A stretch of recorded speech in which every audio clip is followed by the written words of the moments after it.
Well, I mean, we gotta open this podcast somehow. We gotta start episode 1 somehow. I mean, Gotta say, you know, not exactly like my recording, but we gotta at least welcome people. Drop it off with like, sup, bitches. Howdy, motherfuckers. Welcome to motherfucking Beer and Fear. You said don't cuss as much.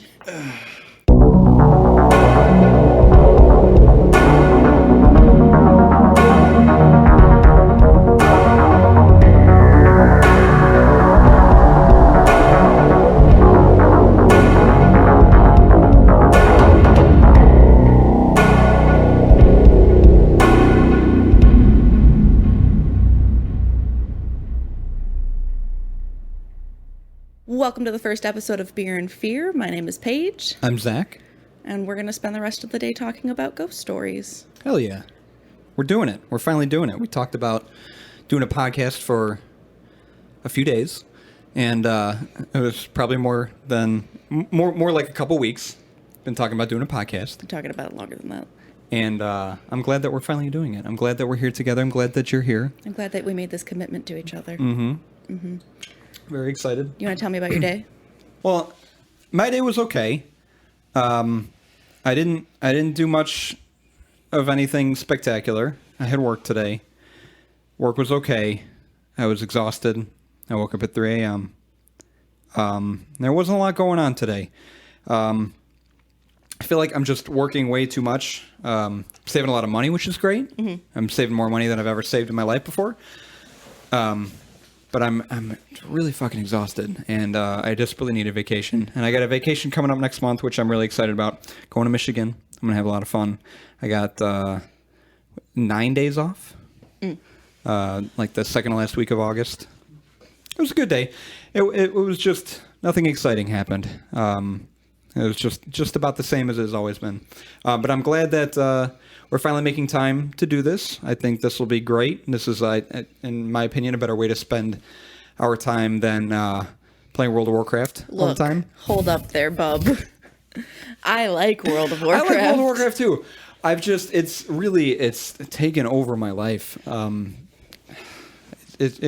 It has not even taken over your life. We haven't played in like a week and a half. Yeah, but when we were seriously playing for a while, and I enjoyed every minute of it, it's just, I get to a point where I feel like I'm just wasting so much time, and I could be doing better things with my time, but in reality, I have nothing else better to be doing, just working and coming home, and then it's fun, and I want to go back to it because, you know, there's stuff that we're doing on there that I feel like we've been neglecting, and we could, I mean, I've no problem going back and playing again. We're so close to hitting level 40.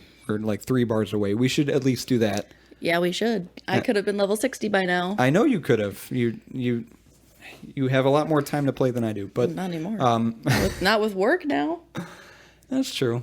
I mean, that was a nice thing that was filling our time too. It's like I didn't have a break off work. I worked through the whole first few months of the disaster that 2020 is. But yeah, I know you were off work for a while. What was it, like 2 months, 3 months? Yes, they furloughed me. 2 months. Yes. Yeah. So I'm happy you're back, and I'm sure you're happy you're back. And yeah, that does mean that we don't have as much time anymore, unfortunately. However, I'm happy that we're finally getting together and doing this, and I hope that we can make time every week, 1 day a week, to sit down and record and do this. I think it'll be good, just for a few hours, you know, once a week. I don't think that should be an issue. No, but I also think it's just fun. It is a lot of fun. I'm excited to see where it goes and if people actually listen and give a shit, you know. It's but how was your day? It was boring. I accomplished all of one thing, and that was buying beer. That's all you did today? I mean, I went and got breakfast with a mutual friend. Oh yeah, you went to Honey Jam? I haven't been there in a while. It was right next to the my first job was Portillo's, and we had a Honey Jam that was you could walk there. It was in the same strip mall, and that's the one you went to in Bolingbrook. Yeah, I went to the Bolingbrook one. And I remember the first time I went there, they have some amazing breakfast. Granted, this was years ago. I went and I did some day drinking. Good. I had a peach Bellini and a watermelon mimosa. Ooh. And I chugged those. Hell yeah. So I did some pre-gaming. That sounds good. It was delicious, and I got Watermelon this mimosa. really good skillet with like these chocolate chip pancakes, and as a fat person, that was just it was enough to put me in a diabetic coma. I think when I went there, I got chocolate chip pancakes. I remember them being excellent. They were excellent. Mm-hmm. I want to go back there. I mean, there's so many good breakfast places around, but Honey Jam is definitely one that I've been neglecting for a while. But Breakfast is our favorite meal. it really is. I'd love to go back. We should go back sometime. So today was just boring. I didn't really do anything. I was off work. They tried to call me into work. Hell no. Yeah, I was like, I have really important plans. You don't understand. I'm recording a podcast that no one listens to. We're professionals now. Yeah, we have an online presence.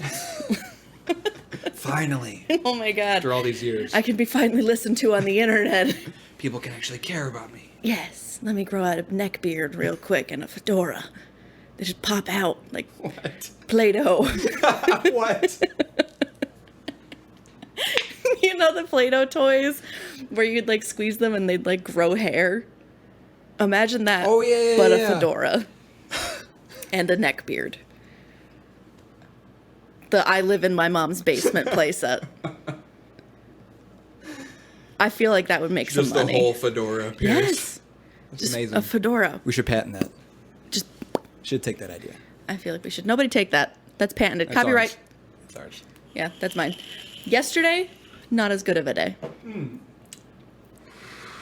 Why is that? Work was bad. It was sucky. And not to say that today was amazing, but I wasn't working. And I met up with this gentleman. A gentleman. Yes, a gentleman from Tinder, and you know what that means. Tinder. Yes, the best website ever. Social app? Dating app? Is it also? I think they have to have a website. I feel like they I'm probably sure there's a website. So There you're not. definitely You're is. technically not wrong. can't say I've ever been on a laptop and typed in Tinder before though. Right. Not I something. won't correct you. They for sure 100% have a website. Just blindly agree with me. That's our entire friendship. That's what I always do. He's good to me.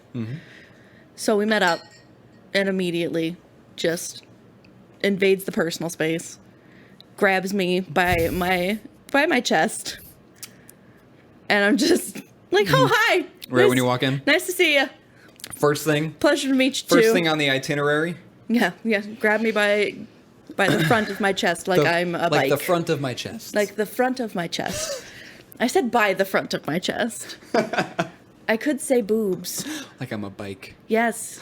Like he was about to like I was like, what is it? Like, I don't know bikes, like a 10-speed bike, and he was about to switch gears to go up a mountain. Oh boy. It was just bad.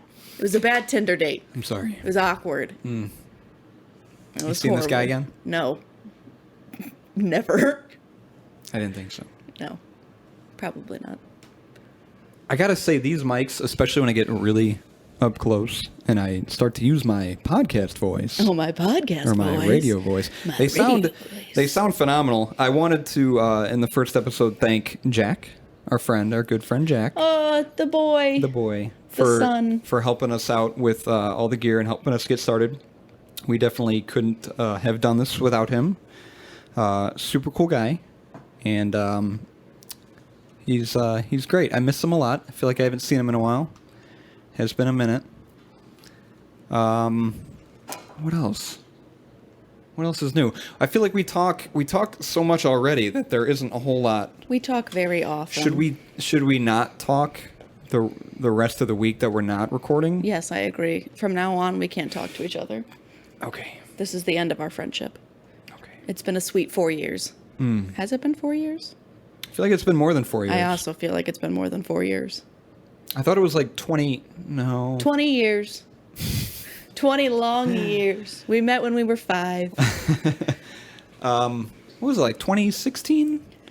I feel like I moved back here. Okay, well that would be 4 years then. I feel like I moved back here in 2015. I think it was right around 2016 then. When did I leave Guitar Center? For those of you who don't know, Zach used to work at Guitar Center. I used to work at Guitar Center. I think I left. No, I left later than that. He was so- miserable. No, I enjoyed the job. It was fun. I needed. There were better opportunities out there that supported me long term more than Guitar Center did. But I think it was right around then. So I think it'd be about 4 years that we've been friends. I think it's longer than that. It was from womb to now. It certainly feels longer than that. It's does. Exhausting being your friend. It really is exhausting being your friend, too. Where else are we going to go with this? We could talk about the beer. We should go to the beer. It's beer and fear. So, this episode, Paige picked the beer. Mm-hmm. It was her job to pick a beer that tied in with our topic, which she mentioned before was zombies, which we will talk about eventually at some point. So, what is our beer this episode? So it's called Zombie Dust. Mm-hmm. It's from Floyds Brewing Company. Mm-hmm. They are located in Munster, Indiana. I didn't know that. You didn't know that? No, and I'm trying to remember what other beers Floyds make. I think I've had... Gumball Head. Yep. Yum Yum. It. Yep.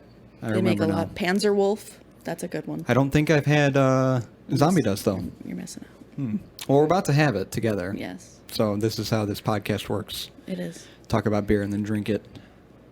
Hopefully not get too wasted. I only got a 6-pack. Yeah, that's enough. Yeah. For 2 people. And yeah. Okay, For continue. each. Munster, Indiana. Munster, Indiana. Mm-hmm. It's a pale ale. Let's see. The art on it is comic book themed. A lot of their art on their bottles are comic book themed. They had a whole line of beers where the art was just comic book artists. I didn't know that either. Yes. So Tim Seeley was the guy who designed the art for him. He's a comic book artist and writer. He's known for work on books such as Grayson, Nightwing, and G.I. Joe. Yeah, I know. Wow. Your face. I know. I've had it before. I think it's pretty solid, but I like to go look at people's reviews to kind of get an idea of everyone else's thoughts on them because I'm beer picky. Well, everyone has their taste. Everyone enjoys their certain kind of beer. I'm sure there's a large demographic of people that aren't fans of pale ales and IPAs. So, what kills me though is we'll get into it, but this is a very hoppy pale ale. Okay. Which I just find odd. Okay. So, the description from the company's website is this intensely hopped and gushing undead pale ale will be one's respite after the zombie apocalypse. Let me tell you, gushing is not the word that I wanted to hear when I'm thinking about the beer I'm about to drink. This beer is going to gush. It's going to gush. Ooh, watch so out. Buckle up, baby. So then I went to look, because there's that website, Beer Advocate, where all the uppity people like to describe all the snooty beer people. Yes, the snoots. They go and they critique beers. So this one says mellow, earthy, spicy hop aromas with ripe citrus fruit and caramel notes. You know he's snooty because he said notes. Notes. Caramel malt and mellow. Spicy herbal flavors up front with toasted bready malt notes. Medium spicy bitterness through the middle, followed by earthy herbal hop and toasted bread crust flavors. Wow. So, yes, he what went a into description. it. He went into more detail. He described the color of the pour, which they all do. It's hilarious to me. I don't know why. So they're like, oh, it's a caramel pour, and the froth really sticks to the side of the glass. I hope to never be that person. Well, it reminds me of wine people. I just never thought about people like that with beer, but I mean, it's obviously, you can describe any type of alcohol or really anything to this degree. But this is a new realm of understanding for me. Never heard a beer described that in depth before. It was just, honestly, it was romantic. I really felt it from, it was like Brewers Fan 97. Thank you, Brewers Fan 97. You're truly a deep individual. Shout out to you, Brewers Fan 97. You truly know your beer. My foot's asleep. He knows what he's talking about way more than we do, so I trust him. Yes, he does. He was way more descriptive. We're just two assholes sitting on a couch describing beer and scary stuff. That's pretty much it. Pretty sure the first thing that's going to come out of my mouth after I drink the beer is, it tastes good. This is beer. It tastes like beer. You know what this is? Alcohol. That is definitely a beer. Do you want to go get it? Oh, are you done with your segment? Yeah, I do small. Let's grab the beer. Okay.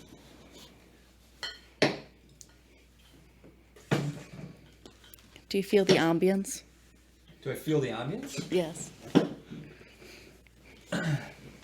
What kind of ambience should I be feeling? The glasses clinking down Oh on the yeah, table. Yeah, we're really setting the we're setting the mood. tone. Yeah. We might think about maybe having this ready so we don't have like an awkward pause in the middle of every episode. That's probably a good idea. Originally what I wanted to do. Well, I just didn't want the beer to get warm. I want us to enjoy it while it's nice and refreshing and cool, straight out of the fridge, as one should enjoy beer. We're not policing how you should enjoy your beer. If you like lukewarm beer, I mean, that's you. Zombie dust. I don't trust you, but This, I don't think I've even seen this beer. I didn't even know it existed. I didn't know this was something that Three Floyds made. And I definitely haven't seen the design before on it. It looks really cool. I didn't know they were comic book. yes. So a lot of themed. their beers, they did a line of them. Like I think Panzerwolf is one of them that they partnered with people in the comic book industry and got the art on it designed by them. That's pretty cool. The bottles always look awesome. Good on you, Three Floyds. We need to invest in a second bottle opener. Right now we're going to share this one. But I envisioned us both opening the beer at the same time. And, Got a paint can opener. if you can somehow rig that to be a bottle opener, I'd be really impressed. You're not impressed with me on the regular? I'd be more impressed. Okay. That's fine. I mean, as long as I impress you sometimes. Mm-hmm. Excuse me as I rifle through my things. So you should have a bottle opener on your keys. I have a bottle opener on my keys. Do you want to use that? I was just going to use this. Oh, look at that. Yeah. Oh, does that, have you successfully opened beer bottles with that before? No, but I feel like this is a good time to try. Let's give it a shot. See how you do. If it works, shout out to Home Depot.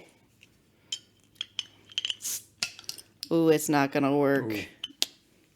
Sorry, Home Depot, you can't sponsor me Bummer. anymore.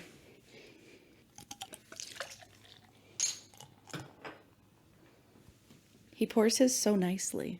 Well, this got a nice amber pour to it. I think that Tom They guy said knew it. notes of caramel. Brewers fan 97 knew what he was talking about. Who's Tom? The artist. That's I was trying Tim. Tim, sorry, Tim. I was trying to remember the artist of the bottle. My pour was better than yours. It was. I have a lot of foam. He's on frothy. mine. Frothy. Cheers. Ooh. We have a lot of expensive electronic equipment around that we're going to try not to spill any beer on, but we'll see how long we can make that last. I feel that we'll be just fine. I'm the optimist in this group. I have not even sipped it yet. What are you, on sip 2? No, that was one. Okay, That's fine. Very good. Okay, let me get my lips wrapped around this. What did I say like 2 minutes ago? The first thing that I was going to say after drinking this. It's good. It's good. That's what I said. It's a beer. It tastes good. I like it. Definitely. It's good. I like it. That was me sucking down some foam. You got a little foam in your mustache. Yeah. It's struggles of looking this handsome. Big boy over there. So. I'm trying to think of a way to describe it. It's so hoppy for a pale ale. And when you think pale ale, I don't usually think hoppy. Well, I definitely don't know really anything at all about beer. But it was my understanding that pale ales and India pale ales were generally hop forward. Maybe that's not necessarily the hops though. Maybe that's the bitterness, the IBU. Because I know for a fact that pale ales and IPAs are definitely higher on that scale than other types of beer, like wheat beer. I'll talk about this in the next episode. I'll go all into IBUs. You just wait. Oh, just wait. Buckle up, baby. We were going to talk about. We were gonna take our cover photo, but we wanted beer in our glasses first. Mm-hmm. I feel like that would look better as an image. I have no idea how we're going to do it or how it's going to look or how it's going to be framed. But I feel like it's going to be a struggle. Should we like take a little break that we can cut out to do this now that we have beer? Okay. Okay, now we're drinking beer. Yeah. Man, we're all over the place. We really are. It's a disaster of a first episode. I appreciate all the 2 people that have decided to stick around and continue listening. through this, because we've really just been bullshitting the whole time. We say the 2 people, but it was just 2 people from the start. Mm-hmm. Maybe we've lost fans. Have we done that? Are we negative? Negative fans now? Is that possible? I think it is possible to be this negative podcast fans. is just so awful that we lose people's interests. I feel like, yes. That we didn't have to begin with. I think we can do that. I think we're that good. I think we are. I think that we should go into our topic, though, which is zombies. So, episode 1, we decided on zombies. I think that's a good place to start, and that's very fitting for an inaugural episode. I feel like you were right the first time. I didn't say I just said for inaugural, and that doesn't make any sense. That does not. No. I'm sorry. Continue with your topic. Do we want to explain how our episodes are going to be broken down? Well, we did our beer. The podcast is obviously called Beer and Fear, as you should already know, because you clicked on it and you read the words that came up in front of your eyes, yes. And you should know the title. And you saw our sick logo. The title of our podcast. Yeah, pretty sick logo. Every episode we introduce a new beer and we introduce a new topic. And this topic is zombies, and we're going to talk all about zombies. And I'm going to kind of describe everything that there is to know and everything that you need to know about zombies. I thought initially it'd be fun if you guys wanted to join along to have some kind of drinking game where every time I say zombie, you take a drink. Is that good? Will that get everyone considerably fucked up by the end of this episode? Because I say zombie a lot, actually. Okay, then you do it. I'll practice the drinking game. Oh, God. And the audience and I will be able to enjoy this. I didn't want to do it. I still need to be somewhat cohesive by the end of this episode. I'll be fine. We don't even know how long it's going to be, but I don't think I'll be able to make it if I follow along by those rules. We'll cut and edit some stuff. But you guys feel free to participate at home. I feel like zombies was a little bit tricky to talk about because most everyone knows what zombies are. I mean, I feel like I'm not providing any information that you don't already know about zombies. Like I can just say zombie and there's a picture that pops in your head as to what it is. But I'm going to describe it anyway. I want to know what the first image is for people. Because I feel like everyone has a different opinion of what an actual zombie is. Oh, I thought you were talking about like online. If you were the first image that pops up online. Well, now I'm curious. What if you Google zombie? So I'm going to do it right on my phone. Okay. What is the first image that pops up?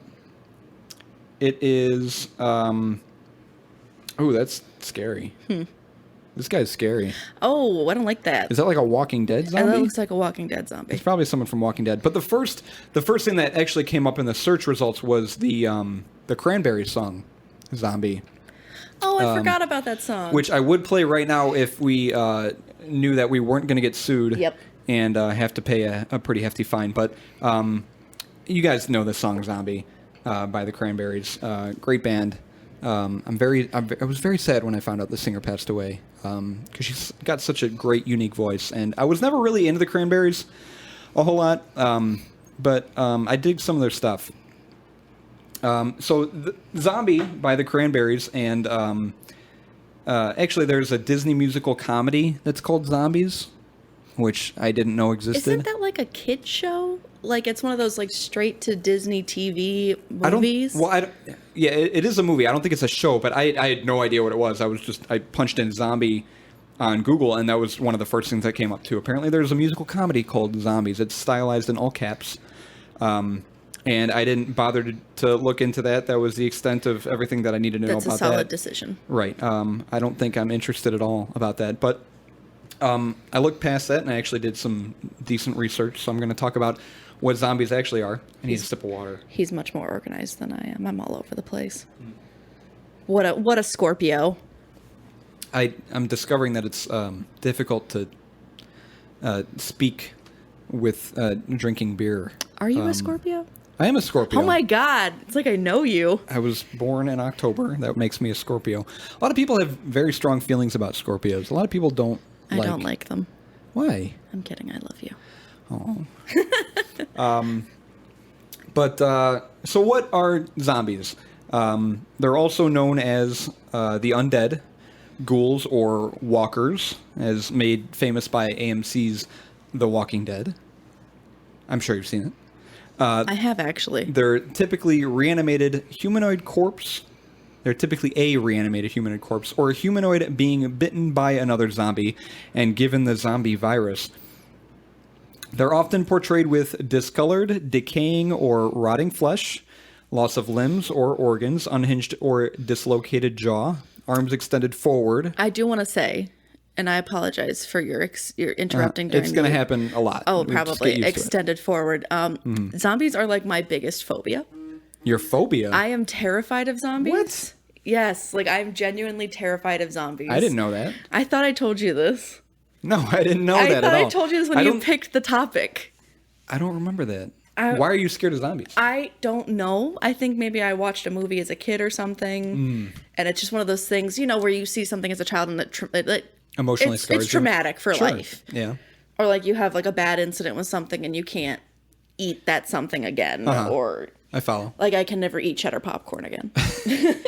Do you remember what that movie was or what that thing was? I think it was 28 Days Later. That's a great movie. I actually talk about that movie later in my after I'm done interrupting you.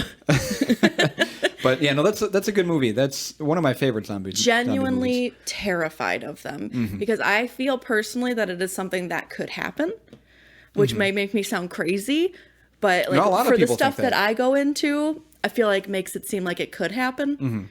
Because he and I both have different segments that we're kind of covering, and I just feel like it should be shared. You have your zombie stories later on. So I feel that 100%.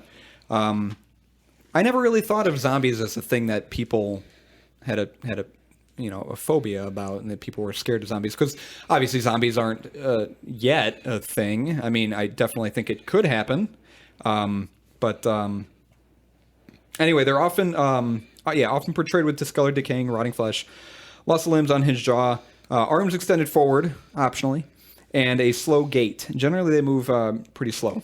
You ever wonder why their arms are extended forward? I think that's just balance. That's just maybe balance. Yeah, maybe I think they suck at balance afterwards, but after they turn into a zombie, they just lose the whole balancing skill. Yes, they lose their equilibrium entirely. That could be it. I don't know why. Common characteristics include lack of free will, desire for human flesh or brains, inability to speak, limited mobility, little to no awareness of or theory of mind, and basic motor skills only. The air is on. I hope it's a toasty, comfortable 74 degrees in here. So you're really just gonna call it out to everybody that I'm warm? See you fanning yourself. Yeah, I'm a little warm. I can turn it down if you want. Less common characteristics than the ones that I listed are superhuman strength. They can be really, really strong.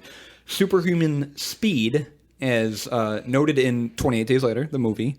Those zombies are fast as fuck. See, that's why I was so scared of them. I think that's one of the... I could be wrong, but I think that's one of the first films or portrayals of a zombie that show them as being these fast humanoid creatures that just have unbelievable speed, like superhuman speed. It's pretty creepy the first time you see it. If you haven't watched 28 Days Later, I highly recommend it. Another less common characteristic is speech. There have been portrayals where zombies can communicate and talk either with one another or with human beings. And cognitive awareness. Yes. If you could have seen my face, it was the face of, I have a question. So I don't know the extent of what research you've done, obviously, but cognitive awareness and speech, where have they been portrayed to have speech? I haven't looked into that too much. However, there are, and I talk about this later too, with some Resident Evil video games. I think when I was doing some research, I noticed that there was a Resident Evil game out there that has zombies in it that can talk and communicate. And then I also mentioned this is the movie I Am Legend. I've seen that movie. Right, where they can talk. Now, however, they're not traditionally zombies. And again, I mentioned that. So they're weird. They are weird. Like they're weird vampire zombies. Yeah, I'd say more vampires than zombies. But there have been some portrayals of zombies where they can talk and are I do know there's that Netflix show, Clarita. I've never heard of it. So it's a Drew Barrymore TV show where she becomes a zombie, but with full cognitive thought and like continues. What's it called? Santa Clarita? Santa Clarita. On Netflix? Or Santa Clarita Diet, I think. Okay. It's on Netflix, but just to share with everybody. Okay, well, to add to your Netflix list. There's another example. If you weren't aware of it. I'll have to check it out. I've never watched the whole thing. I've watched a couple episodes, but basically, like, she still maintains cognitive awareness. She still is aware of her family. Would you recommend it to people listening? No. Okay. Don't check it out. Do not look it up on Netflix. Don't look it up at all. Don't waste your time. It's a waste of your time. Zombies are commonly created in one of two ways.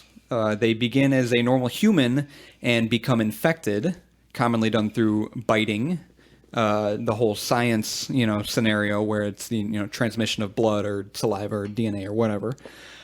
There's also a more magical, supernatural theory of how they become the undead, and that's reanimated corpses, and they just rise from the graves, usually some disease or toxic gas that, like a witchcraft thing. Right, something like that, where they rise from the dead in their graves and they become zombies. The most popular and accepted way to kill or destroy a zombie is by damaging the brain or severing the head. As zombies are already undead, you can't make them more dead by damaging their organs. There's a quote from Encyclopedia Britannica. It is generally accepted that the impulse and drive experienced by the walking dead resides in the brain. Therefore, removing the head or otherwise destroying the brain-body connection will stop them. Because zombies are in most cases already deceased, it is usually deemed impossible to kill them by conventional methods such as gunshot, poisoning, or stabbing, unless the brain is damaged or destroyed. I think in every example of zombies that there ever has been, I think that's kind of been the case. Again, could be wrong, but most commonly known way to destroy a zombie is get the head off, cut that head right off. Well, even then, if you have some portrayals, they're still alive. Like in The Walking Dead, they cut their heads off, and I think they put them on spikes, and they're still talking. Oh yeah, where the head lives after. The head lives, yeah. There's an episode where this girl is obsessed with her husband who's been zombified, and she keeps his head in a bird cage. Ooh. So you have to get the brain in everything. It's you have to get the brain. That's true. It's a great way to immobilize them because they don't have a body anymore. Mm-hmm. But I feel like in everything, get the brain. Because I think the thought process is, and this goes into some of my topic, and that's why it's considered zombification, is when you are losing all control over your own body and your brain is the only thing functioning. And that's what the parasite or the witchcraft or the toxic gas takes control of. That makes sense. Because your brain controls your motor skills. True. Yep. So you got to get rid of the brain. That's a good point. I included a section in my notes for a purpose, because I feel like there's going to be some topics that we talk about where it's why do these exist? What's the reason for them? It doesn't really fit well with zombies. Really, the purpose of modern day zombies is not entirely known, though historically subjects were intentionally zombified in order to turn them into slaves, which I have some information on later on too. They wander aimlessly until coming into contact with something they can feed on, like brains or human flesh, and really their only purpose is to feed on those things. The reason why is not really known either in the little bit of research that I did, because I don't think zombies really need to have a reason. I think well, there's a lot of things in life that don't really necessarily have to have a reason to do anything. Well, zombies is one of those. Exactly. Mm-hmm. They can if you dig human flesh and brains. Well, my question is, what's a mosquito's purpose for sucking blood? Well, okay, should we go into this? Because I think mosquitoes actually have a really genuine purpose. Do they? In this world. I'm they asking. do. They do, because I was curious, because I fucking hate mosquitoes. I think everyone can agree with me. They don't have a real purpose, and everyone thinks they should all just die. But I'm not saying they should all just die, but I'm just do they have a purpose? For sucking blood. Oh, for sucking blood specifically? That I don't know. That's what I'm saying. Mosquitoes do have a purpose. They do help with it's kind of the same purpose that bees give, where pollination and but I feel like that would plants. be on a minimum level. Yeah, much less than bees for sure. But bees. Much less than bees, for sure. But yeah, I don't know. But you get what I'm saying. Yes. Not yes. everything, and you said it too. Nothing has to necessarily have a purpose to exist. Right. And I'm sure, and again, that's the reason why I included it is because I know some of our topics, there's a reason why it is. I think it's because some of the things that we're going to cover, someone invented this thing. Someone designed this thing. Because there's a reason behind it. There's a reason why they designed it. With zombies, it's not really the case. It's just it kind of grew organically into something. Just the fear of reanimated corpses. They don't really have a de facto purpose, but that's why they exist, is to feed on human flesh and brains. Hang on, I need a sip of water. He gets so dry mouthed. That's what I was saying before. It's like it's hard to talk. With hoppy beer. Have to agree. Speaking of, I need another one because my glass is empty already. He needs another hoppy beer. I'm gonna wait until you're done with yours. I don't even know if I'm gonna finish mine. What? I don't like it. Oh, you waited this long? Well, you waited this long to say that you didn't like the beer?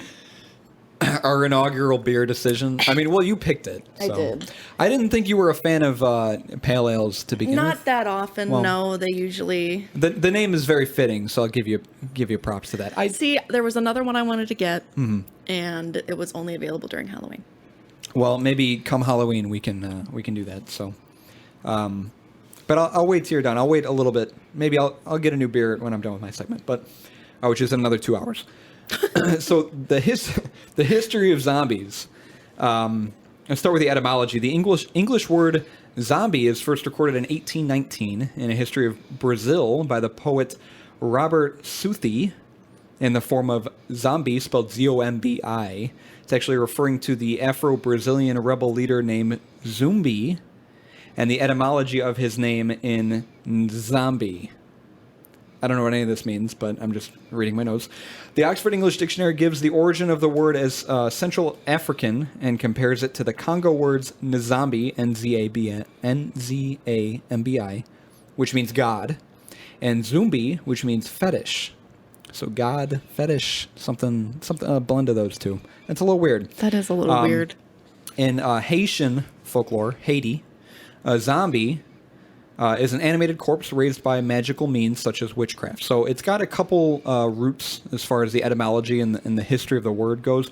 Definitely, we delve into the Haitian folklore a little bit farther with this next bullet point. It's featured widely in Haitian ritual folklore beginning in the 17th century, but it may have originated in ancient Greece. That's apparently the first civilization, that was terrorized by the fear of the undead.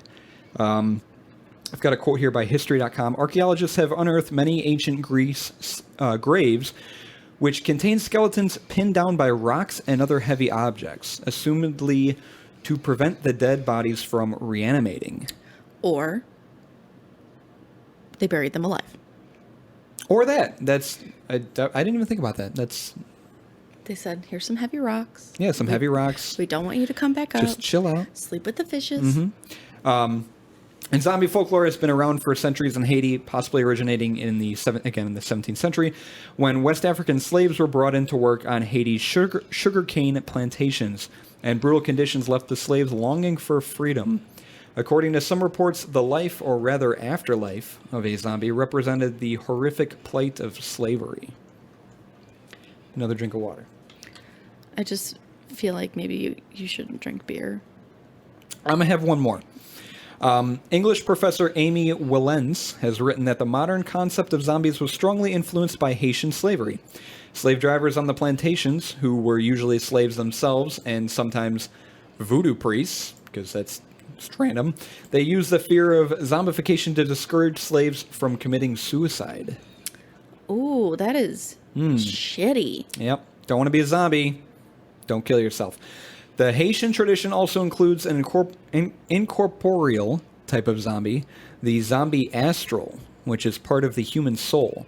So there's this thing called a bokor, B-O-K-O-R. I think that's how you say that, bokor.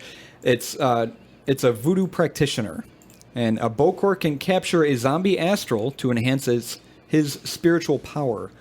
A zombie astral can also be sealed inside a specially decorated bottle by a bokor and sold to a client to bring luck, healing, or business success. So they're just selling like empty bottles. Pretty much. So instead of like a 4-leaf clover, you would have a zombie human soul back in the day. Oh, back in the day. Back in the day. Pretty cool stuff. I kind of want one. It is believed that God eventually will reclaim that zombie's soul. So the zombie is a temporary spiritual entity. Pretty cool. There's some roots in African folklore now. They say that the idea of a physical zombie-like creature is present. It is present in South African cultures where they are called... Oh gosh, what is this word? Do your best. Zidashana. Let me see. Okay, I couldn't even tell you. It's Xidachane, Zidashane. That's how I'm going to say it. In Sotho and Tsonga languages, and Madaxwane in the Venda language. I don't think I really need to include that bullet point because it's not really important. But in some communities, it is believed that a dead person can be zombified by a small child.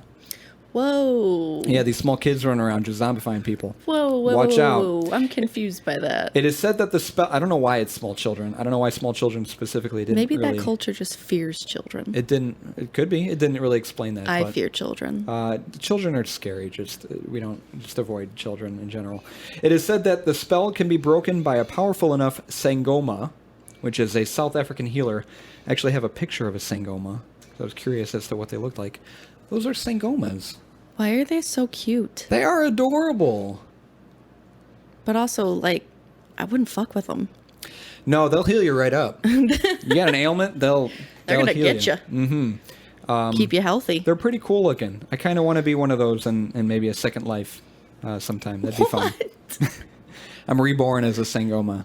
I think they still exist. This is back in the day, but I think Sangomas are still a thing. Oh, that picture looked pretty recent. It was shot with a digital camera, so I would think so. I'm just saying. It's also believed in some areas of South Africa that witches can zombify a person by killing and possessing the victim's body in order to force it into slave labor. After rail lines were built to transport migrant workers, stories emerged about witch trains. These trains appeared ordinary, but they were staffed by zombified workers controlled by a witch. That's a dope job. The trains would abduct a person boarding at night, and the person would then either be zombified or beaten and thrown from the train at a distance away from the original location.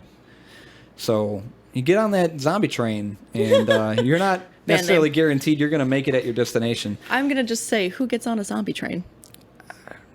People trying to get somewhere. It's like the Metro. If you get on the Metro and then all of a sudden... You'll never get off. You're a zombie and now then they just kick you out. You're a Metro zombie. It's the worst. Where's your ticket? Brains. Don't laugh at that. See, that's another thing. In some episodes of... not episodes, what am I saying? In some popular fiction, zombies can say, brains. They go, brains. Oh, yeah, that's right. I forgot that. If they are able to speak, that's the only one word that they know. Brains. Because that's what they want. If they want brains, they're going to make their point known that they want brains. Which is just confusing, because what does it give them? I should have done some research on that. Sorry, I let you down. I'm okay with it just because I'm terrified of them, but I feel like the question needs to be asked. What does eating brains do why for brains? them? That's a good question. And then in other popular fiction, they're shown to be eating just, any flesh. Yeah, like skin and stuff. They won't eat dogs. Why one and not the other, or vice versa? And there's some popular culture where they eat animals, and then there's other where they don't. Mm-hmm. Or I don't know. They can zombify animals. I don't know, fans. How about you do that research? Because fans we don't have. I clearly let you down there. I don't know, but that's a good question. There's a couple hypotheses as to how zombies kind of were born into the early popular culture. The one hypothesis is voodoo, so it's more of a chemical hypothesis. It's based in West Africa. It's practiced throughout Haiti and other countries with African heritage. Some people believe that those Bokor dudes, they created concoctions including zombie powder, or zombie dust, colloquially. like our beer. Hey. They got some beer, and they got some herbs, shells, fish, animal parts, bones, and other objects. What animal parts? It didn't specify. Just I think anything worked. It was fine. They weren't picky back then. This zombie powder, or zombie dust, contains a chemical called tetrodotoxin, and that's a real chemical. It's apparently found in pufferfish. Tetrodotoxin. This neurotoxin may cause zombie-like symptoms in lower doses, but at higher doses, it can lead to paralysis and coma. This could cause someone to appear dead and be buried alive, and then later revived. So that could be one origin of zombies. An article in the British medical journal The Lancet, they mentioned a case of a Haitian woman who appeared to be dead and was buried in a family tomb, only to reappear 3 years later. Her tomb was revealed to be filled with stones, like we mentioned before, and her parents agreed to admit her to a hospital. I found another. There was another quote, which I think it's talking about the same story. It could be a different instance because this is in 1937. But this person, her name is Zora Hurston. While she was researching folklore in Haiti, she encountered the case of a woman who appeared in a village. A family claimed that she was a subject named Felicia Felix Mentor. I have a picture of Felicia. Everybody else think bye, Felicia. That is Felicia. Hi, Felicia. Does she look like a zombie? Not really. Well, apparently everyone thought she was a zombie. She looks like she's annoyed by these people taking pictures of her. Yeah, it's like, dude, get the camera out of my face. But she apparently everyone thought she was a zombie because she died and was buried in 1907 at the age of 29. So 1937, this woman just happens to reappear. And if 37 plus 29, that's another 30 years. So she'd be 60, and she doesn't look 60 in that photo. No. She looks about as old as she was when she passed away, about 29 years old. But she apparently was examined by a doctor, and x-rays indicated that she did not have a leg fracture that the original Felix Mentor was known to have had. So we don't know if it's the same subject, but it was a pretty weird thing. I guess she came back, and everyone thought that she was this Felix or Felicia person. I like that you've given her a different name. Well, her last name is hyphenated, Felix Mentor. Her first name's Felicia. It's a lot of F's. A lot of F's. But conversely, with the chemical hypothesis with voodoo, there's a social hypothesis. Apparently, some psychiatrists have argued a possible link between zombification and mental illness, specifically schizophrenia. Apparently, during the time people with schizophrenia, brain damage, or learning disabilities were prevalent in rural Haiti, and they would likely be identified as zombies because of those ailments. They kind of, I guess they looked zombie-ish. And then we go into the modern zombie, how they are conveyed now in popular culture. So zombies may have appeared in literature as far back as 1697, but they were never referred to as zombies. I guess they just called them maybe spirits, ghouls, ghosts, whatever, because that's just kind of how they were resembled. They weren't cannibalistic fiends as they are as they're known now. 1931's Frankenstein was one of the first films that featured the theme of resurrecting the dead. Obviously, Frankenstein wasn't a zombie, really, but it's kind of the first film that kind of introduced that sort of theme. Well, I mean, he's an amalgamation of resurrected corpses. Yeah, that's true. I don't know if... But he didn't, crave flesh. I would think Frankenstein, you think of monster. You don't think of necessarily... Yeah, so that's true. There is a little bit of zombie-ish with Frankenstein. That was the first, apparently the first representation. And then a year later, there was a movie called White Zombie. It was considered the first feature-length zombie film. It's about a young woman's if you haven't seen it, it's about a young woman's transformation into a zombie at the hands of an evil voodoo master. Apparently, this film has some Haitian origins too. And White Zombie in 1932, it's described as the archetype and model of all zombie movies. Fun fact, Rob Zombie also appropriated the name for his first band, White Zombie. If you didn't know, Rob Zombie's first band was White Zombie. Now we know. 1954's novel I Am Legend, which we talked about before. Not the movie, but this is the book that the movie was based off of, which I also didn't know. Which, spoiler, the dog dies. Yeah. Okay. Thanks Thanks for now I'm depressed. But apparently there was a novel called I Am Legend. It was influential in the modern development of zombie and vampire literature. Though the monsters in the book and the movie displayed characteristics more similar to vampires, much like the movie, which I just said. Ignore me. Many authors and directors later took inspiration from the novel, including George Romero's seminal Night of the Living Dead. I have never seen that. Oh my God. What? You've never seen Night of the Living Dead? I have not. Dude.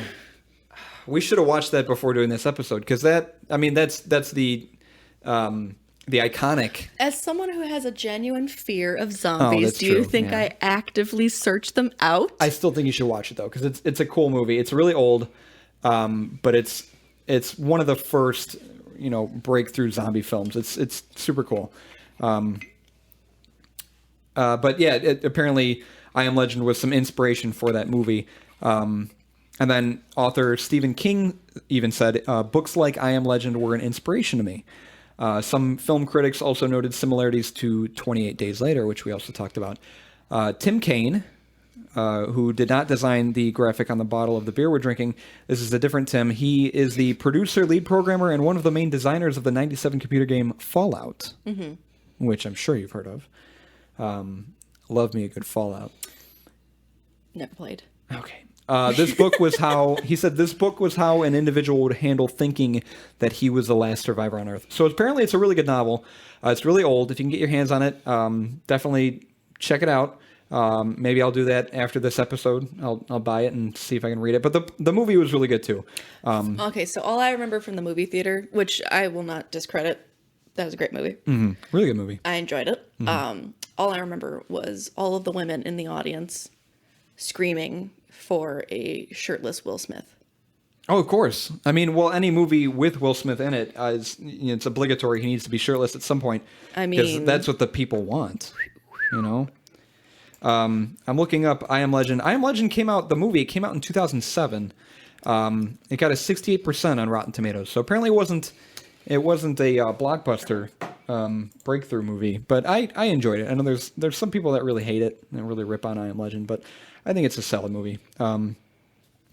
Okay, so now we talk about Night of the Living Dead, because again, I mentioned this before. It was one of the most seminal, iconic zombie representations of its time. So on October 1st of 1968, Night of the Living Dead made its way to picture with a budget of a mere $114,000. I didn't do the currency, what's it called? Comparison? What's the word I'm looking for? With inflation, Well, $114,000 back in '68 is not 104. You know what I'm saying? Oh, yes. Yeah. Okay. Like yes. I didn't do the comparison of what that would cost now, but apparently it made $30 million from the box office, which is insane with that kind of budget. And again, it largely solidified the modern conception of the zombie. The film was a huge turning point for the horror genre, and it was unlike any horror movie audiences had seen at the time. Film critic Roger Ebert of the Chicago Sun-Times reported the kids in the audience were stunned. Who? The kids. No. Who's the film critic? Oh, is the guy named Roger Ebert? Ebert? Ebert. E-B-E-R-T. Roger Ebert. Continue on that. Okay. I mean, I don't think anyone's really heard of him. I don't think he's that important. Nothing. No offense, Robert, but you're cool and all, but you're probably really old or dead at this point. Dude, he's like a really famous film critic. Wait, hold on. Is he still alive? Is he? I didn't know how famous he was. He's like a really famous film critic. You reacted to that like you had no idea who this guy was. So. No, I looked him up. He's really famous. Okay, he died in 2013. Rest in peace, Roger Ebert. I'm sorry, no offense. That was Ebert. Sure, Ebert. Potato, tomato, whatever. He reported the kids in the audience were stunned. There was almost complete silence. The movie had stopped being delightfully scary about halfway through and had become unexpectedly terrifying. There was a little girl across the aisle from me, maybe 9 years old, who was sitting very still in her seat and crying. Jeez. Oof. It was a breakthrough for its time. So while the film never uses the word zombie, it actually uses the word ghoul. This film was the first to introduce the theme of zombies as reanimated flesh-eating cannibals. The film even helped coin its own term, living dead, which not only refers to the various forms of media involving Romero's depiction of zombies, but those particular zombies themselves. So living dead kind of became its own term because of this film. And it describes the zombies and the theme of those zombies from that point on. Night of the Living Dead is regarded as a cult classic, and the film is in its entirety can actually be viewed online for free. I was looking at the Wikipedia page for Night of the Living Dead, and I think you can watch the whole thing on the Wikipedia page. There's a thumbnail, like scroll halfway down, you can watch the entire movie. It's crazy. Okay, well, Zach talks. I'm going to watch the entire movie. Okay, we'll pause for about an hour and a half while we watch the movie. Romero's film helped pave the way. Oh, I have a typo in here. That's unlike me. I rolled my eyes. Gonna fix that. Romero's film helped pave the way for hundreds of zombie appearances in the years that followed. Many of the following zombie films helped expand on and add to the classic zombie theme. One example being 85's Return of the Living Dead, which is also a great film. I'm sure you've never seen before. If you haven't seen Night of the Living Dead, you got to watch it. Appreciate your tone. You got to watch it. There's so many movies in this Living Dead series that are pretty good. But apparently that Living Dead, Return of the Living Dead movie it featured zombies that hungered specifically for brains. So I guess that was one of the first movies in 85 that featured brain zombies. There was a decline of zombies in popular culture right around maybe after the 90s or so, but it did have a revival as well. So the Western world saw a decline in zombie interest in culture throughout the 80s and early 90s, 85 till about 92, 93. Films released around this time were less successful than their predecessors. It was kind of getting old. People were like, all right, yeah, zombies, we get it, fine, it's whatever. Yeah, I get it, brains. Brains, cool. However, zombie-themed video games actually started making an appearance around that same time. So video games actually started becoming more popular than the movies. One of the most iconic video games, which I've honestly never played, is Resident Evil. Oh my God! You've never played Resident Evil? Shut up! Never played Resident Evil. It was released in '96. It's been credited with repopularizing and contributed to the revival of zombies in mainstream culture from this point on, leading to a renewed interest in zombie films in the 2000s, such as 28 Days Later and Shaun of the Dead, which is hilarious. Have you seen Shaun of the Dead? Of course, I've seen Shaun of the Dead. Oh my God, so funny. That's not to say that zombie-themed video games were the only reason that zombies kind of came back into the spotlight, but I'm sure games like Resident Evil definitely helped with that revival. Well, it's got a huge following. Resident Evil? Yeah. I need to play one of the games. I didn't have any of the cool gaming consoles growing up. I had all the Nintendo stuff. Did they release? Was it zombie games on Nintendo? No, Resident Evil's on PlayStation. I thought it was PlayStation. I never had a PlayStation because I wasn't. You're lame. I wasn't that cool of a kid back then. 28 Days Later, great movie. Again, watch it, check it out if you haven't seen it. It introduced zombies that are more agile, vicious, and intelligent, and stronger than the traditional zombie, a trait that would appear in other films and video games from that point on.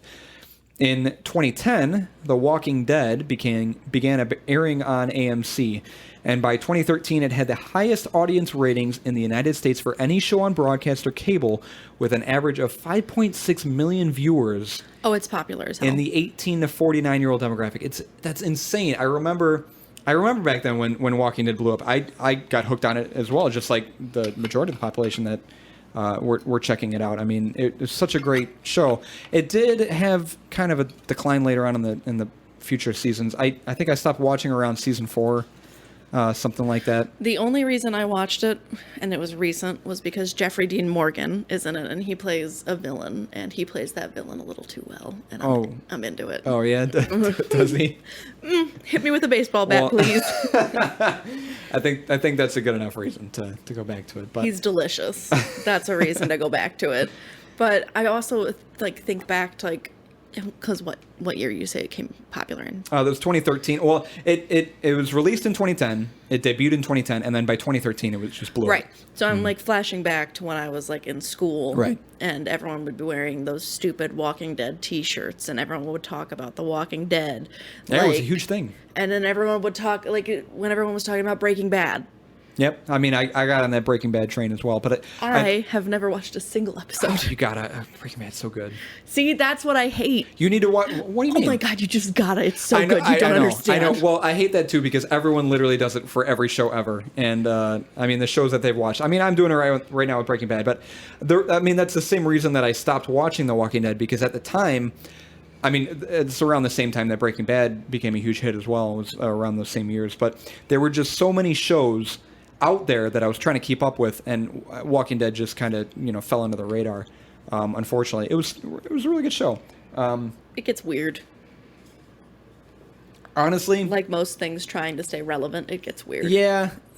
Well, I mean, I will say, with Breaking Bad, I would watch Breaking Bad. I would feel better with you watching Breaking Bad instead of Night of the Living Dead and Return of the Living Dead. It's like that's how strongly I feel about you needing to watch this. Oh, okay. I outright refuse. Well, that's fine because I refuse to watch Game of Thrones and Stranger Things. That's fine. I don't watch Stranger Things. Yeah, so because everyone was annoying. As Game of fuck about Thrones it had a for me, horrible too. ending, and anyone who disagrees can fight me. Where am I? I included this as a fun fact, but it's not really fun because someone dies. During filming of season 8 in July 2017 of The Walking Dead, stuntman John Barnecker, he was performing a 21-foot drop, but he ended up missing a padded cushion and instead fell onto the concrete floor, sustaining a serious head injury.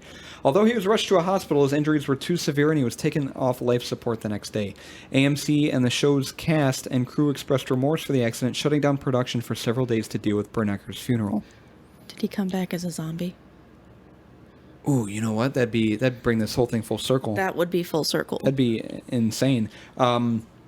I mean, that's still really sad. I feel bad, John Bernecker, and family. That's unfortunate. And my last bullet point, with zombies and everything to do with them, is again, despite a gradual decline, zombies are still pretty relevant in today's culture. Not as much as it was back in the Walking Dead days, but you can still find zombie games, plenty of zombie games. There's zombie walks where people they dress up as zombies and just walk like a little slow-moving parade, undead parade. There's zombie camps, which I've always wanted to try. Have you heard about those? I have not heard of that. Well, so you know how people like paintballing, it's essentially paintballing, but your targets are zombies, and oh my God, you go to this camp camp and you get trained on how to you get all this gear and you get outfitted with stuff and you get trained on okay, we got this zombie infestation, blah blah blah, here's the mission, blah. It's super cool. We need to go. It's super. They try to make it as realistic as possible, and they literally pay these people, these actors, money, I hope it's good money, to get just fucking pelted with bullets. That's a great question. From a paintball gun. Can you just I'm just gonna Google that. What is the pay for being pelted with paintball? They better get paid plenty because that is a job unlike any other. Definitely props to them. That's a cool job. That's a cool thing. If you haven't done a zombie camp, just search one up online. See if you can join one. Maybe not now, because we're in the middle of a pandemic, but maybe after the pandemic, check out a zombie camp, because they seem really cool. Or look up on YouTube. You can experience one vicariously through a YouTube video. If you want to do that too. Any luck on the salary? Paige? No. Okay. There's also zombie survival guides, which I actually happen to own one. I think I still have the book. Pretty cool. They're funny. But actually, the Centers for Disease Control and Prevention, they posted a zombie preparedness article in one of their public health blogs to generate buzz about disaster preparedness in general. So they kind of, a little tongue-in-cheek humor there by the CDC and P. Although the zombie myth has a basis in fact, there's a lot of that history that we talked about. Today's zombies have definitely taken on a life of their own. You like that? I did like that. You like that ending? That was really good. Mm-hmm. That was a great transition. So that's all the history about zombies. And I need to pee, so I'm going to take a little break.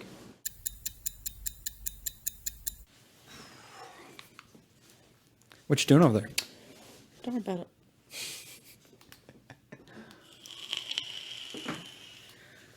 Waiting for you to get back so I can do my part. I'm so glad that I'm done talking for the rest of this episode. Fucking me too. As beer I was number 2. yawning. Paige isn't going to have another one because she's not a fan. That's disappointing. I don't like it. Our first ever beer, and you hate it. I'm an honest person. You know this. Oh, that was a way better pour. There's like no foam on that. Yeah, I'm pretty good. It's pretty solid, actually. I was going to make an inappropriate joke, but then I remembered, like... You just choked on foam. So, are you ready for my section? Let's do it. So, since I was debating, like, I didn't know what I wanted to really cover, because there's a lot of, like, stories that you can go into. Like, you brought up that woman who died, but she magically appeared, but there was no guarantee. Like a real world story kind of thing? Yes. So I didn't know if I wanted to do actual, air quotes here, documented stories, or if I wanted to touch on something in real life. And I figured because I'm terrified of it, I'd rather do something in real life, just so I can scare myself more. Perfect. I just felt like that was a great plan, and I'm going to sleep fine tonight. Let's roll with it. Okay, cool. So there are numerous types of insects and also aquatic creatures of some kind that can zombify, in a way, other animals. So they would be considered parasitic. And you've seen in like a lot of movies, there's a lot of ways for, zombies to happen. So a fungus, a toxic gas, a plague of some kind. So the way that these insects work, and these, I guess, I don't know what you would really call, it's not a crustacean, but there's crustaceans involved. I don't even know what a crustacean is. It's a type of crab. Okay. So the first thing I'm covering is called the Crypt Keeper wasp, which is spooky. Ooh. And the Crypt Keeper also terrified me as a child as well. So that sounds dope as hell. Yes, I actually have a picture for you. So look at that dude. Oh, Jesus. So they are Hold on. Oh my God. They are only the size of a pin. Really? Like a little thumbtack. Okay, because I was imagining this thing like massive. like the size of a beer can. Right. I hate wasps in general, but it's the size of a pin? But it's, yes, and can we also comment, it's very pretty. It's blue. It's beautiful. It's blue and like iridescent. It's like translucent, yeah. Not translucent. Translucent is see-through. Okay, fine, whatever. You don't even fucking know words. So, this parasitic wasp is fucked up.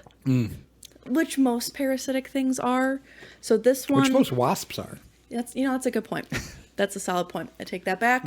Any wasps that are listening, we don't like you. Y'all are fucked up. Yeah, we don't like you. No. So this parasitic wasp preys on like a specific subspecies of wasp. They're like another parasitic wasp, but they're parasitic to trees.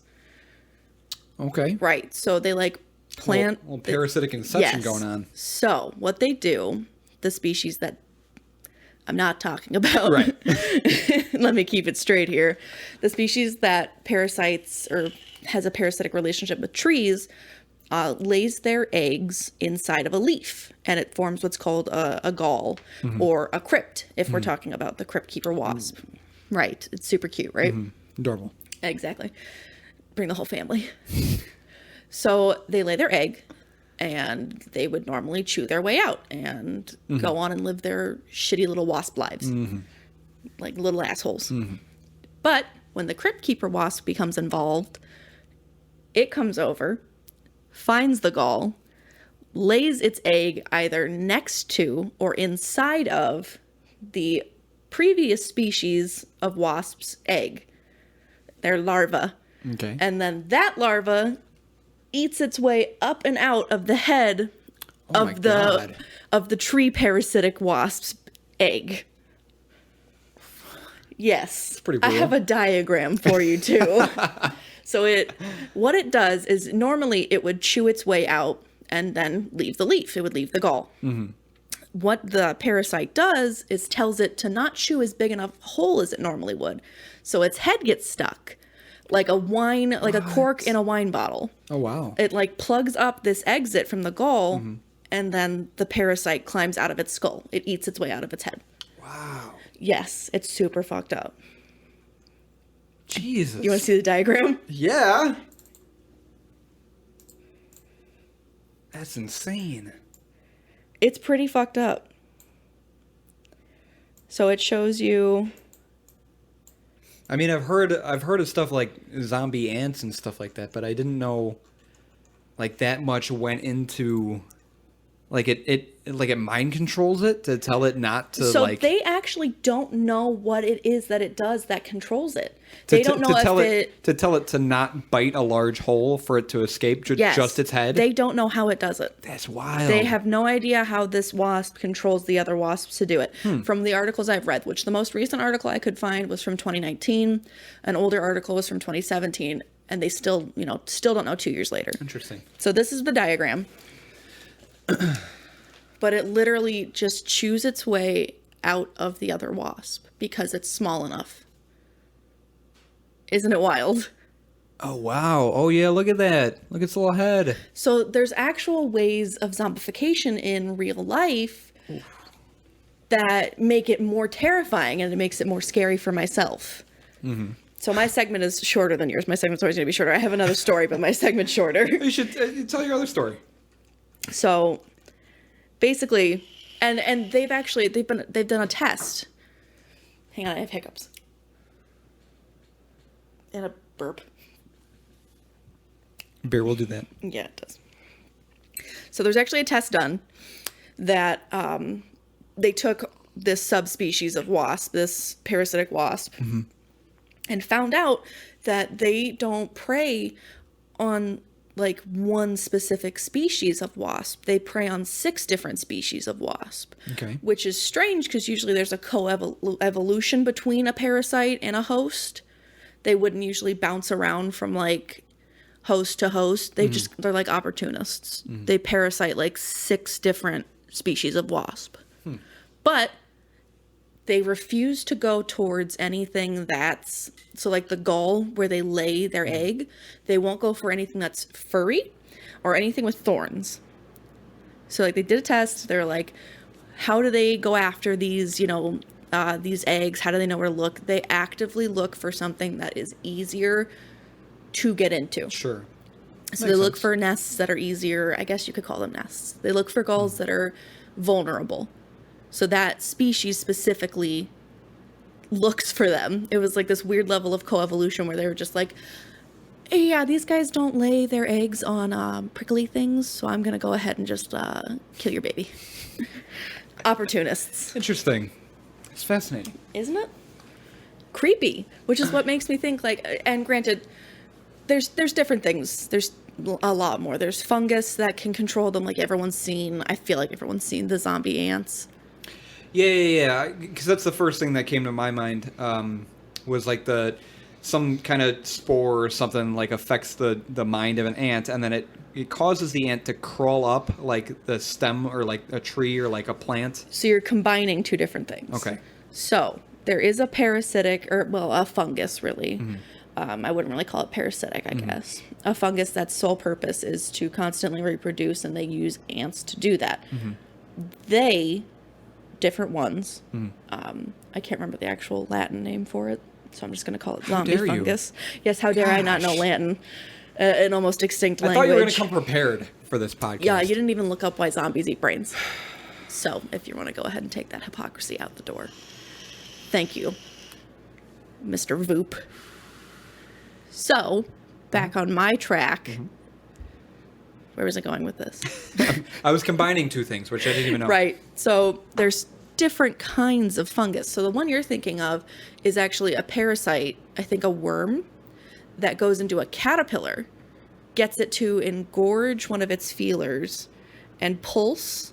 I've seen that. Yeah. So then a bird will come eat it. And then that parasite has... the droppings from the bird. Yes, and then the caterpillar eats the droppings.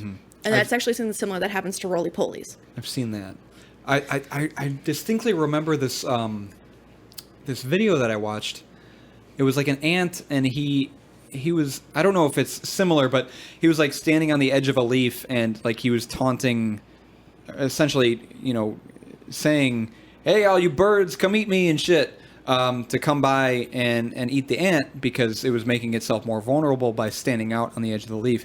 And then it was like, no. I remember it was like stemming something from its skull. Do you remember that? That's what I'm talking about. There's ants that have a fungus that break out of their Yeah, it like grows their out of their exoskeleton. Yeah, Yes. that's what I'm thinking about. Yeah, there's plenty of pictures of that online if you look them up. Mm-hmm. It's just ants with like fungus growing out Yeah. of them, and what they do is the fungus has the ant basically lock on to like a leaf or something, and it dies in lockjaw. Yeah. And then the fungus sprouts from it. That's what I was saying about. But yeah, you were saying that a lot of people should already know about or have seen that. Like more people have seen like that ant video than they would know about this wasp that you're talking about. So yeah, so the wasp I just found more interesting, but like if you look at pictures like this, they like die with their mandibles. Yep. What did you look up on Google? Zombie ants. Zombie ants. Google zombie ants, and you can look at the same picture we're checking out. Yeah, but you'll see it's a fungus growing out of it. This Yep. long stem with this bulbous piece of fungus that's like growing out of the side. Is the ant dead at that point? The ant is dead. Okay. So it dies in lockjaw, Okay. Interesting. which is super messed up. I mean, I'm not a huge fan of ants, but no offense, Ants ants. are pretty cool. I mean, they're cool. They can lift like what? How much times their Like body 1,000 weight? times their own weight. feel I like just that's- made up that number. Yeah, I feel like that's wrong. Well, no, 1,000's an actual number. Yeah. Okay.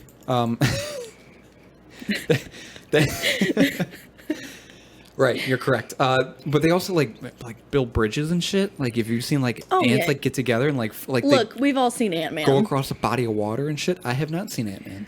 You haven't seen Ant-Man? So my other story is, and I wanted to go different with it because, like, usually when you think zombies, for me, I think parasitic funguses. Like, I think parasites, funguses, worms. I did not know that barnacles can do a form of zombification. I don't even know what a barnacle is. They're those little dudes that attach to like yeah, boats. I know what a barnacle is. Oh, are you sure? I actually had to think about it. I just responded. I don't even know what a barnacle is. I just responded to what you said without actually thinking. I know it. Yeah, like they attach on like whales and shit, right? Or like boats. They can go on to whales, yeah.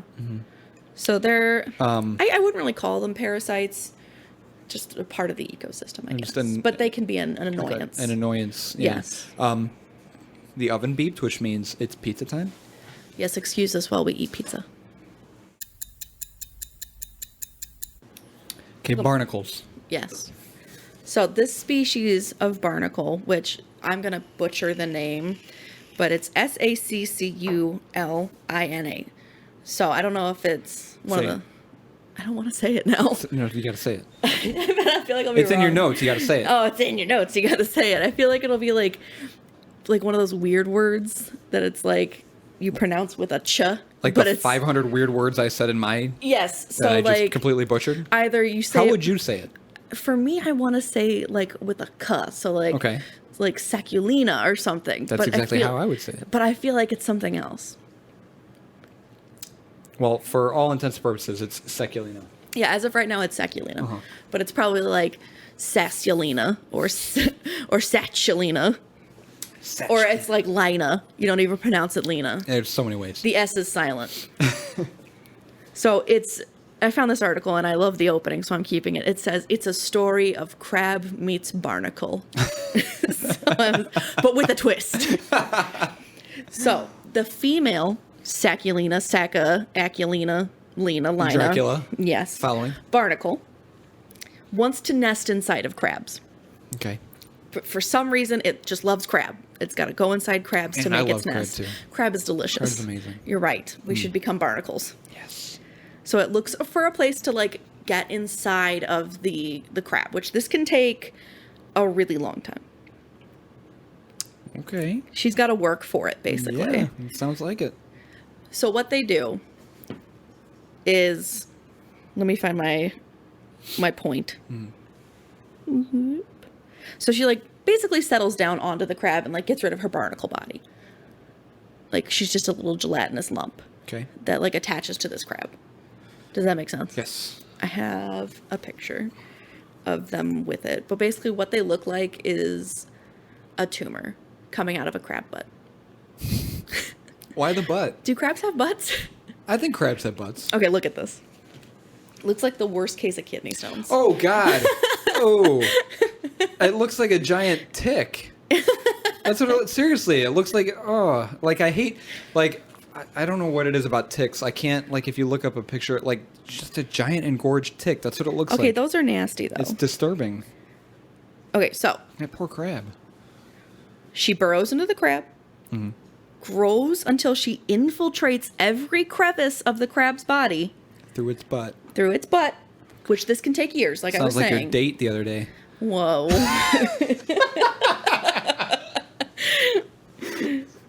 Listen. I'm sorry, continue. Yeah. So this can take years. But eventually, the blah, blah, blah, Sacculina is big enough to inflate her bulbous reproductive structures through the crab's abdomen. So microscopic males can fertilize her eggs. So she like opens this crab up like a party and it's just like, come in and fertilize me. This is a free clinic to get at my eggs. Oh, yeah. Yeah, it's like a little crab house party where everyone's just like, woo! That's what they're like. They go, woo! We're here to reproduce. Tiffany always throws the best parties. Once that happens, her crabby host stops molting and growing, and then all it does is eat and take care of the parasites. So it basically eats out all of the crab's reproductive organs and creates it as like an egg factory for herself. Okay. So that's all the crab is in charge of. Like they completely take over this crab's body, this poor crab, Tiffany the Sacculina. God damn it, Tiffany. Yeah, fucking Tiffany. Always getting into trouble, that little scamp. Oof. So she devours her reproductive organs, or his. Oof. They didn't really specify the gender of the crab. Sacculinas don't pick. Right, all inclusive. Exactly. They're not judgy.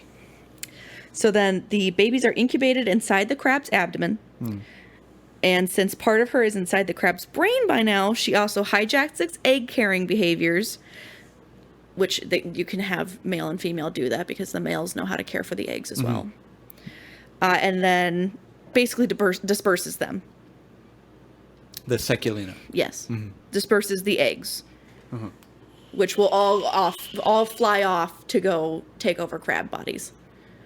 So Tiffany, the Sacculina, breaks into their little shell body, causing a ruckus, eats their reproductive organs, takes over their brains, and turns them into little walking nurseries.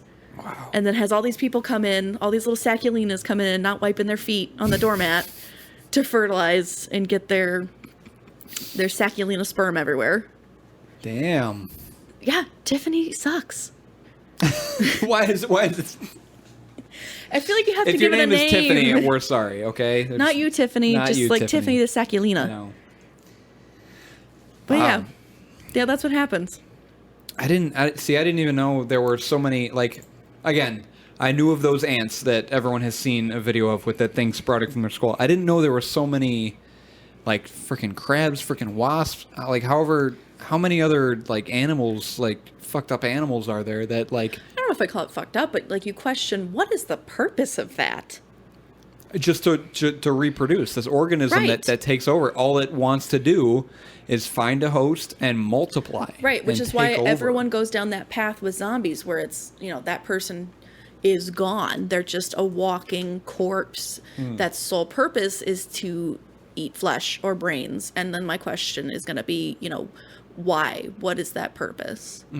And then you have to like get deep with it and be like, oh, well, maybe not everything has a purpose in life. Maybe some things just exist to suck.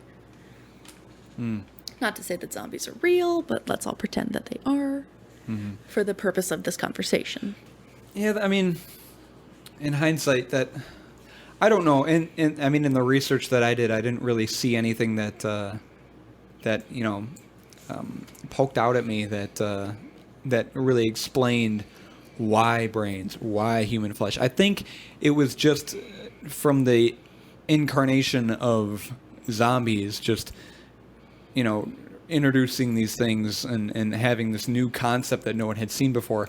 They needed something that they did that was evil or vile or disturbing or disgusting, in order to make them appear more grotesque and give them something to do. It's like, if they weren't eating flesh or brains, they would just be like kind of walking around and they'd walk up to you and be like, "Sup?" Which I get that. they wouldn't do anything. Chuck it's the like zombie. they need a reason to be feared. Which I get. Mm-hmm. You have to make it like, a reanimated corpse I feel is scary on its own. Yeah, sure, but if people quickly realized that they weren't in danger and they just kind of hung out, it would probably smell like rotting flesh. It would be pretty. That would lower your property value. Pretty unbearable. Yeah, I wouldn't be able to handle that either. So the fungus I was talking about, again, I'm going to butcher this name, is Ophiocordyceps unilateralis. Bless you. Thank you. Wow. Gesundheit. That was a lot. So there are different, categories or subcategories or species in the family, whatever you want to call a family of fungi. They're living. I feel like fungi. I feel like we could. No, they're no. Okay. I feel like we could say a family of fungi. Mm-hmm. Just because they're all in different ones. I was looking into it and I was like, if this infected a human host, would this do anything to them? No, we can eat them. It would do nothing to us, and it's because the human brain is so complex. It's because we're fucking awesome. All right. Sure. It's because the human brain is so complex. We're top of the food chain. We don't let nothing fuck with us. I don't know why he's talking still. So, compared to an ant, obviously, the human brain is, far more complex. Evolved. There's more to it than I like to think I'm smarter than an ant on good days. I question that. On good days. I have my days. I question it. Yeah.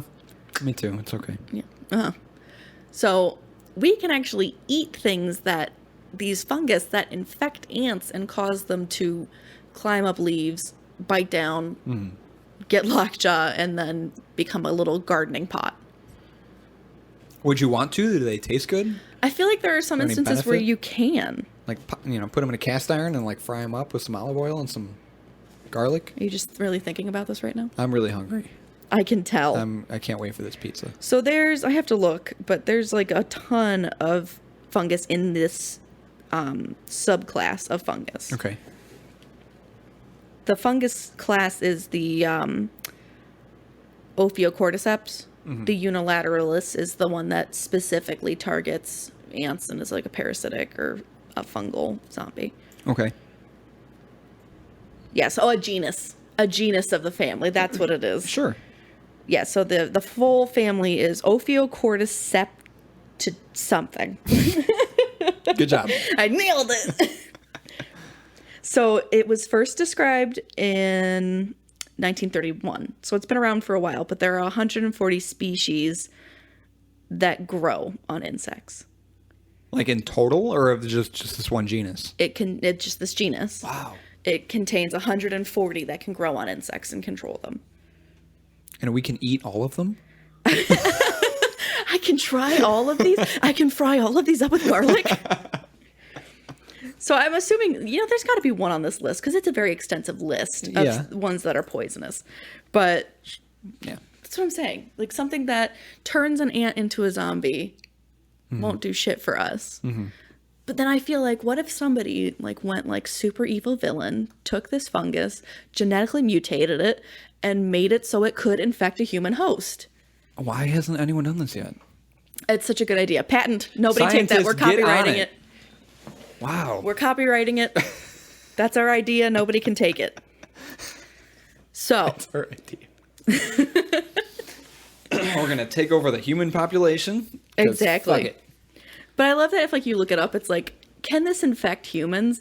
One of the articles I found said, no, not at the moment. not right now. We'll get there. Maybe later. If Jurassic Park has taught me anything, is that if there is a morally corrupt scientist, there's a way. There's a way. That's scary, though. It is scary. We don't know. We truly don't. Well, we could turn this into a conspiracy podcast where we're all just Do we really trust the government? It's gonna happen. Who's listening? The third eye. Illuminati, Illuminati, Illuminati. Oh, God. But that's it. That's my segment. Wow. Yeah. That's pretty outrageous. Again, I didn't know there were so many. I mean, I'm sure there had to have been more than just the whole fungus affecting an ant and like growing a stem from its head. An ant can lift 5,000 times their own body weight. Okay, I was off by a factor of 5. So I just wanted to answer that question. I feel like everyone was on the edge of their seat. 5,000 is also a number. Yeah, that you didn't make up this time. Yeah, but that's pretty crazy. Nature is scary. Nature is scary. And it's things like this where I'm very fortunate enough to be, again, top of the food chain, you know. For now, yeah. Where it's like we are the best of the best and the greatest organisms out there. And I mean, we've got, you know, our own problems, but we're not dying. We're not ants that are dying from this zombie parasitic fungus. And it makes me feel good, you know. When life feels shitty, just remind yourself that you're not an ant that can die from a zombie fungus, or you're not a wasp that can get your head stuck in a leaf and you know, have someone literally grow outside of your skull. I think that's the best way to look at it. If you believed in reincarnation, just be grateful that you didn't get reincarnated as a parasitic wasp. Well, I mean, you never know. Like, when your life is over, there's a chance. I mean, could if you come believe back in that as a shit, wasp. you're gonna draw the short straw, and it's gonna be a shitty time for you. It's probably it's gonna be a very short life, but it's gonna be a fucking awful short life.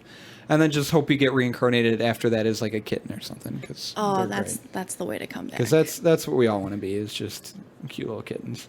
Yeah, at the end of the day. Well, what did you think of the beer? I liked it. I'm obviously still drinking it. I'm on my second bottle. It's good. It's not. I wouldn't put it at the top.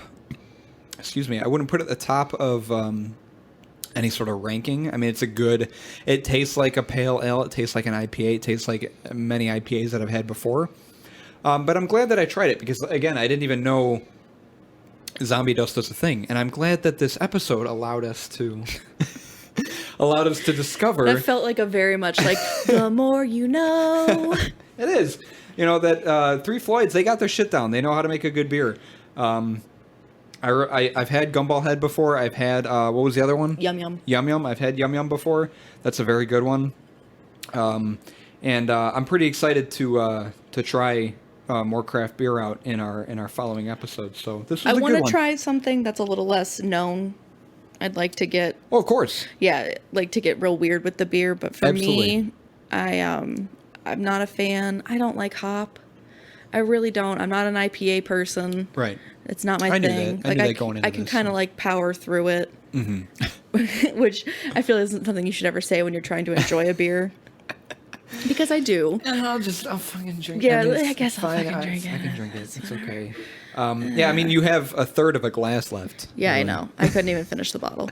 That's a little sad. I mean, hey, nothing against you, Three Floyds. You're doing a great job. Yes, no insults on that. It's just my personal choice. You're doing a way better job than any of us could, either of us could, at making beer. I think it tastes great. I think it's a really good pale ale. I don't see an IBV on this. I don't think it's even printed on the label. I'm looking at it now, but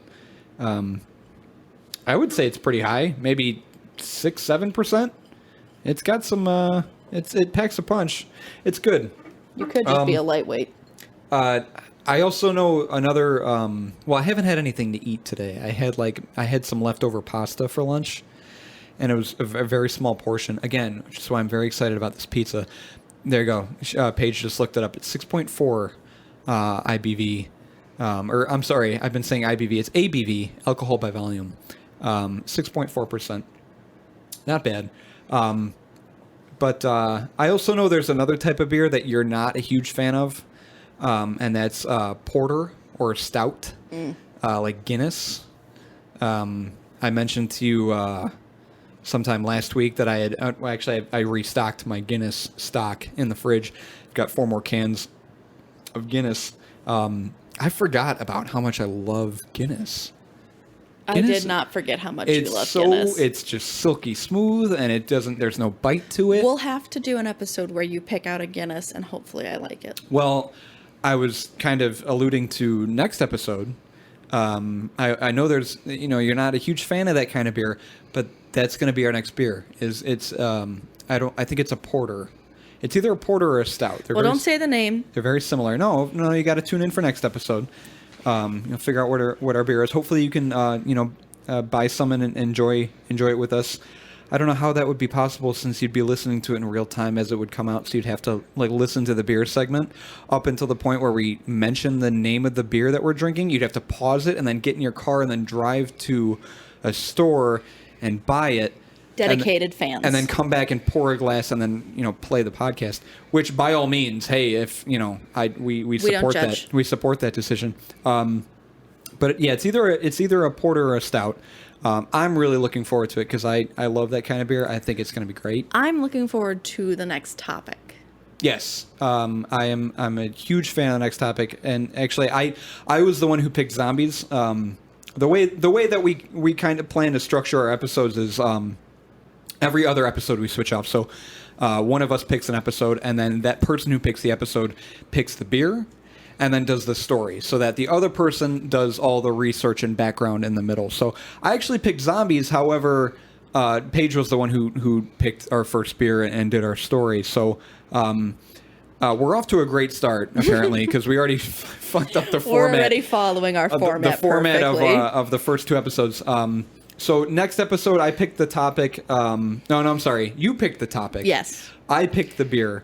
And I'm looking forward to it. I'm looking forward to diving in and discussing this because it's definitely more of a niche topic than zombies is. It's something that not a lot of people would really know about or have a lot of information about. And I think the stories that I picked out are really interesting. And I haven't asked you about how your background is, but I mean, how's your background? I mean, my personal background, I've got a mother and a father. Like your background for the episode. Like, how's that coming? Oh, I'm done. Oh, you're done. Okay, I'm perfect. done. So you were able to find a lot of information about it? And, okay, that's great. I'm really excited. I'm never going to cite my sources because I'm terrible at have that. Have I cited? Well, actually, no. You did. I did, a little bit. You're like a little nerdy kid in class. Well, I feel bad because I feel like a lot of the history and background, we're pulling a lot of information that has already been reiterated or put online for people to read anyway. So really, you could go online and search zombies and click the first few links on Google and be reading the same things, sometimes verbatim, that we're reading. But really, I mean, why would we make you do that when you can just tune into this awesome podcast? Yeah, awesome and podcast. Listen to us talk. A wonderful podcast, really. And drink beer and hang out with y'all. Mm-hmm. It's a fun time. I'm definitely looking forward to next episode. We plan to release episodes every Wednesday around noon. Hopefully, this episode will come out on Wednesday. We're just getting started with, obviously, episode 1. Just getting started with the podcast and. Creating all of our social media platforms. We hope to have a Facebook and Twitter and things like that you can follow us on. He likes to plan things out 6 steps ahead. I really do. I like to be ahead of the game because I don't like having to scramble for things. It's like, we planned out this whole episode. We plan to have it released Wednesday. I like having things, organized. And it's like, okay, we know what we're doing. Makes us seem a little bit more credible, a little bit more interesting. Hopefully you can appreciate us more for the work that we put in. We also plan to have Patreon that we're gonna launch as well. Again, we're in the very introductory stages of this, so right now our ideas for Patreon is like, if you'd like to suggest a beer for us, if you have a really good beer that you would recommend or you'd like us to try on a podcast, you can throw us some coin and we can go out and buy it and try it on the podcast, and we can shout you out, like so and so Tiffany recommended Tiffany the Sacculina. Tiffany the Sacculina recommended this beer for us today, and it's so and so. And same thing with story topics. It's like we have a list of topics that we've come up with beforehand for episodes. But if you want to suggest your own episode topic of what you think would be a cool topic to cover, something scary or having to do with anything horrific, anything like that, you can go on Patreon and do that as well. We're also hoping to, on the 1st of the month, start a story channel. Well, I guess story episode called Flights and Frights, where we read any friends, family, fans, any of their stories of being haunted, scary experiences, which you can submit your stories to, beerandfearcast@gmail.com. Yeah, that's our email. If you want to submit your own stories, which we highly recommend you do, we could never have enough stories. Right now we have one. We have one story. Actually, no, we have 2 stories. So we definitely need more for next episode. You could submit your stories, your own personal horror stories or creepy stories, anything that you've encountered yourself throughout your life, anything you find scary or horrific. It's Beer and Fear Cast, BEER and FEARCAST @gmail.com. Beer and Fear Cast @gmail. Feel free. You don't have to pay us anything. Whatever. It's just open to anyone. If you want to submit a story, shoot us a quick email. Put it in the subject that this is a F and F or Frights and Flights story that you want to submit to us. We'd love to read your stories on our podcast. We'd love to shout you out and make you known that you are a fan and a dedicated listener to us. So please, by all means, send your stuff. Taking a quick break. We also ask that you recommend a beer. Oh yes, explain that. So whenever you submit a story, if you submit multiple stories, or you submit just one, we ask that you recommend a beer for us to drink with. So that's where the flights come in. We're each going to have 4 different beers to sample. Did you explain how the whole the flight thing? Okay. So yeah, I mean, every Frights and Flights episode, instead of one beer, we're going to have 4 beers. Hopefully have 4 stories for each episode, and each story will mention who submitted the story, and we're going to talk about the beer that you recommended with that story. We're going to have a flight of 4 beers, and we're going to try each one after each story, and I'm really excited about that too, because go out to any restaurant or any pub or any brewery and you order a flight. It's a cool thing. And I like that we have our own little flights. It's like a wooden thing. We've got 4 glasses in them, and there's some chalk, and you can write the names of them on there. Super cool. We're very excited. We hope you enjoyed the episode. Thanks for sticking around. If you've made it to the end, that's insane. That's miraculous. Props to you for enduring this however long it was episode. But we hope you enjoyed listening. We hope to release a new episode every Wednesday, and we hope you tune in. Any questions at all? Any comments? If you want to shout us out or whatever, beerandfearcast@gmail.com. But yeah, that's episode 1. Thanks for sticking around. That was beautiful.